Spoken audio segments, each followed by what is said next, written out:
and today I'm just hopping on very early this morning, my time, to talk about how you can keep your homeschoolers engaged, focused, calm, quiet, and kind of avoid any meltdowns and frustrations, and how you can avoid any possible arguments, whether it's between you and your child during homeschool activities, or whether it's between both of your children or multiple children that you might have at home.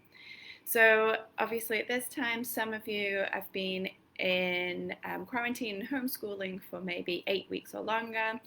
For some of you, it's still relatively new.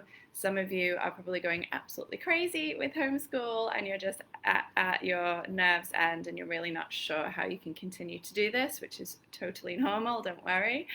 And for some of you, you may have decided to continue with homeschool over a longer period of time. So wherever you're at, I really encourage you to use these 3 breathing techniques I'm going to share with you today.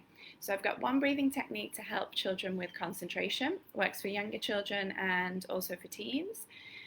So you can use this, when you either first thing in the morning or quickly throughout the day, when they need to regain focus and get down to actually doing their homework and or before their Zoom meetings that they might have with their teachers.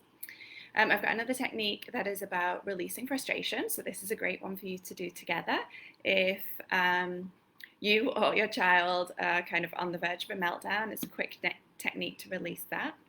And then the third technique is about engaging them. So if it's getting towards the end of the day, everybody's getting really tired and you just need to push that extra mile to get everything finished, how to re-engage them and make sure that they're able to still be at optimal learning, which is obviously what we want. There's no point doing any kind of homeschool activity if your children are not able to learn from it, if they're exhausted, they're too tired to actually take in the information.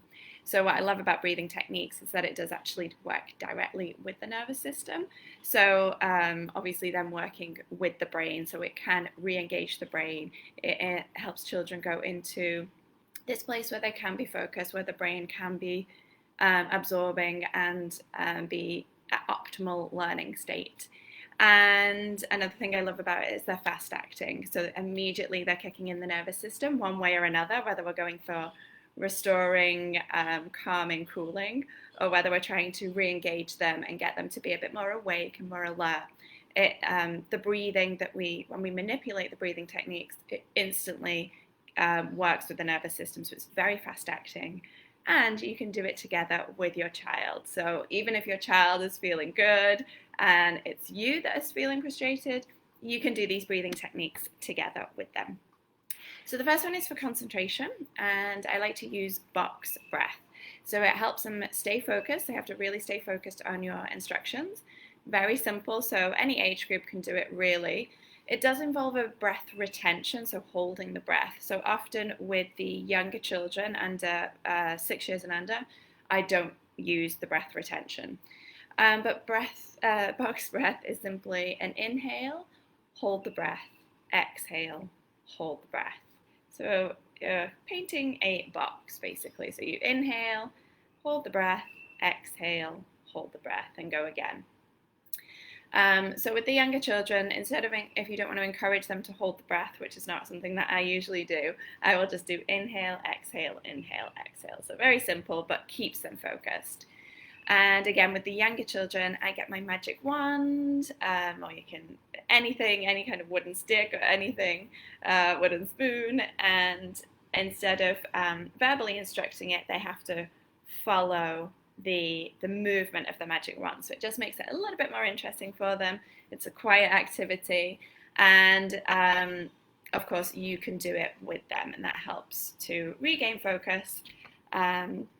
Great for teens. For teenagers, you can extend the amount of time, so that inhaling for 5, holding for 5, exhale for 5.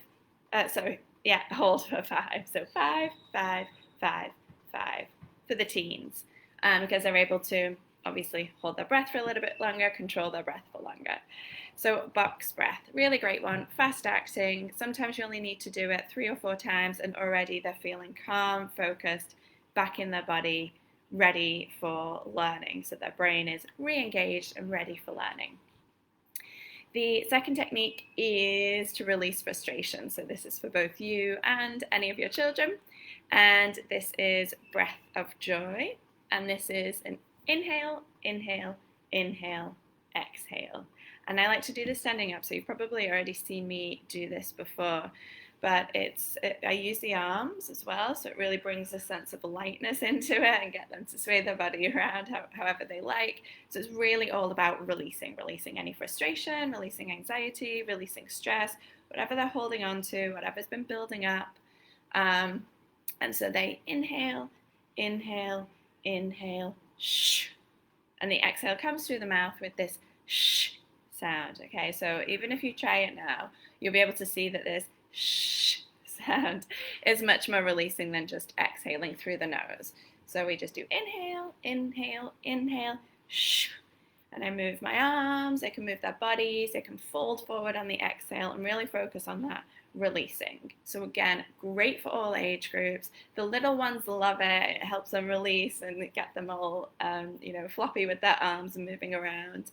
And yeah, you can try it with teens. You can show teens how to do it and give them a minute to do it by themselves if they don't feel like doing it in front of you. And again, you only need to be doing this 3 to 5 times, and already it's kind of released, it's shaken everything out.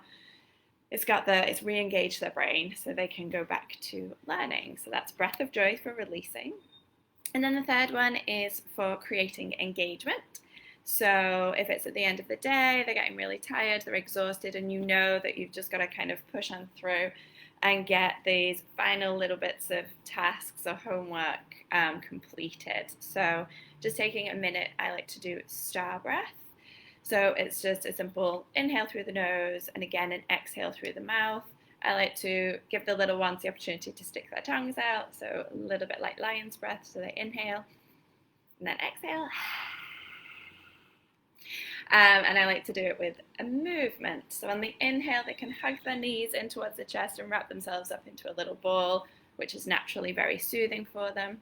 And then on the exhale, with that exhale through the mouth, with the tongue sticking out if they like, they can open up their arms, open up their fingers, open up their legs into a big star shape as they exhale. So it's an inhale into a little ball, make it nice and soothing, and then an exhale, open up wide all the limbs, and let the exhale come out through the mouth, and that is star breath. And 5 of these breaths is definitely enough to wake them up, to get them a little bit more energized, but obviously we don't want to energize them so much that they're kind of bouncing off the walls and running around, because we still want them to be on task, to get their homework done, to finish off whatever they need to finish off. But obviously if it's at the end of the day, we're also starting to wind down a little bit. So using that star breath, which is going to help wake them up a little, get their eyes wide, get their brain engaged, but not getting them into a super energized, overexcited, hyperactive state. So that's 3 breathing techniques for you and your children for homeschooling. So just to recap, to concentrate, we use the box breath, inhale, hold, exhale, hold. You can use your magic wand with your little ones. For releasing frustration, if they're on their way to a meltdown, or if you're on your way to feeling a little bit argumentative and frustrated, which is understandable, breath of joy, so inhale, inhale, inhale, shh.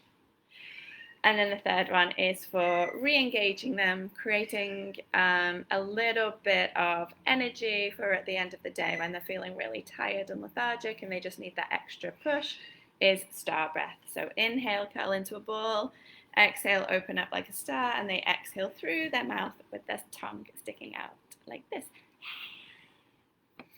And then I would always encourage you at the end of your homeschooling day to offer some gratitude to yourself and to each other. So perhaps you can write down with your older ones or with your little ones, you can just say one thing that you're grateful for about yourself, and get your child to say one thing that they're grateful for about themselves, about the school day, that they've tried their best, that they really tried to stay engaged, that they really tried to listen. For you, that you really stayed patient, that you tried your best, and that you helped them as much as you can. And then one thing that you're grateful for about each other. And I think getting into a practice of that at the end of the day just really helps you, well, of course, to appreciate what you're doing and appreciate yourself during this difficult time, but also to create that connection. If you've lost your connection with one another towards the end of the day because it has been maybe a stressful day, it's been frustrating, there's been a lot of stress, there's been a lot of arguments, just reconnecting and coming back to that place of like instant gratitude, instant love for one another.